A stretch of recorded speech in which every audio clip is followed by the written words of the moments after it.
when I came here and I saw that there was no Baja, I was like, all right, we need to start a team. So we turned automotive research and development into an SAE club, Society of Automotive Engineers.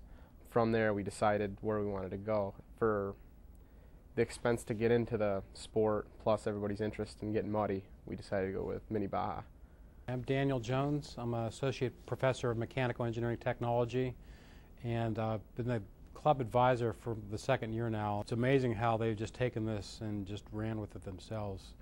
The first thing we did was we went out and we researched all the other universities and the kind of stuff that they were doing and what we'd have to do here at SUNYIT. The #1 priority right off the bat we realized was money, which equals support. So a group of us got together and figured out who and where and what, where we could get support and money to make this thing happen within the school and outside of the school. When we first started out, it was really hard because we had nothing to show. We had all these great ideas and all these intentions, but no real production, no tangible anything. So to go out and to have people say, here's $100 or $1,000 was really, really tough. But push came to shove, we got some money and we started buying parts and our designs started coming together and it was pretty cool. Metal's on its way, shocks are on its way, we will order gearbox, that'll be on its way. You guys need to redesign the control arms 3 inches longer.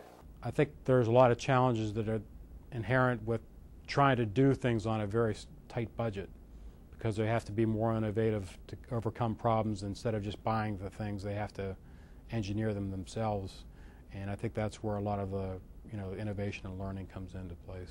So we read through the 140-page rules and guidelines that they set forth, and we kind of tossed around ideas back and forth. For certain safety stuff, you have to have a certain head clearance between the helmet and the top of the roll cage. All the fasteners and bolts have to be of a certain grade and strength.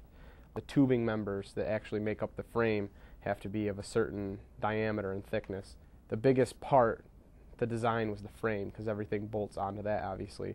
So I think it was 3 or 4 of us that fought back and forth for the best idea. A couple of us wanted to do this and a couple of us wanted to do that, but at the end of the fight, whoever's design proved the best, whoever's design proved to serve all our needs, ended up being what we decided to go with. When you're working on something like this, you can come up with the best design, but when you purchase parts and go to put them together, things never turn out exactly like you think they would, and that's where a lot of the real engineering comes in, is to solve the problem, to figure out how to make it work. I think the biggest obstacle we have now to face, 1 is money, 2 is our experience.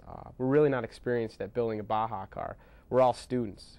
Some of us have worked in the field, most of us are green, so it's very difficult for us to go from design, what's in your head, to the actual conception and then the fabrication of the vehicle. So everybody says it looks great on paper, but to get it to a final design, to get it tangible in your hand, there's a lot of hurdles you have to jump to get to that point. But we're getting over them and we'll make it run.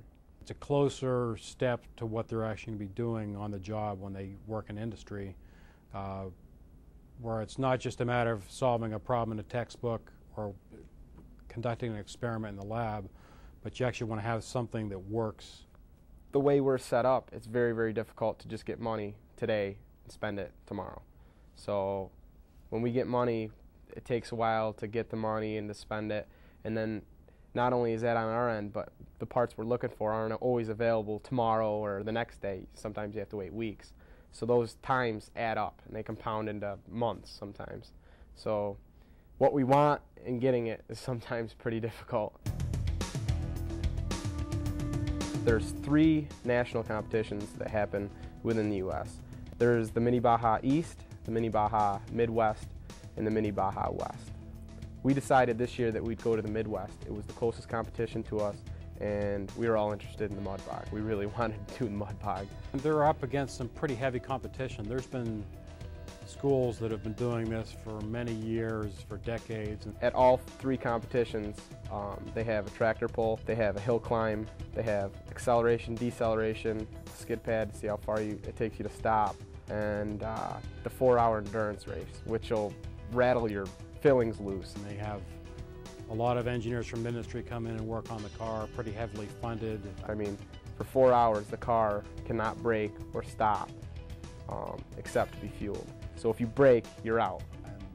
But I think for what our students have done, it's pretty amazing. They've been able to raise all the money, get all the parts. We plan on bringing a generator, a welder, all the tools that we can use, cutting torches, everything, because if something breaks, we're allowed to fix it, but only within our means. So I think if they would just show up and compete, it would be quite an accomplishment. We expect things to break, but we don't want to be down and out just because, you know, our tire fell off or something. I think it is possible, though, the way they're going. You know, a lot of them have a lot of experience, and they put in many hours, and they've overcome a lot of the difficulties. We're definitely all going to take turns driving. When we're testing the car, we have to determine who's going to be the best for the hill climb and who's going to be the best for the mud bog. Not only abilities, but your physical makeup, too. I mean, obviously, for the acceleration and deceleration, we want the lightest guy in there. For the tractor pull, the front of the car tends to come up, so you want a heavier, longer guy in there. And for the endurance event, hopefully all of us get a chance to get in there and get beat up. So I think I'm pretty optimistic that they'll do well in the competition. On top of all the dynamic moving cars events, you have to prepare a cost report, how much you spent, and a design report. What designs worked, what designs didn't, why you chose what you did, whether it was cost effective or design effective. And you have to include, I mean, from everything from the tires to the nuts on the tires, to the engine, to the transmission, to the roll cage. I mean, everything's got to be included.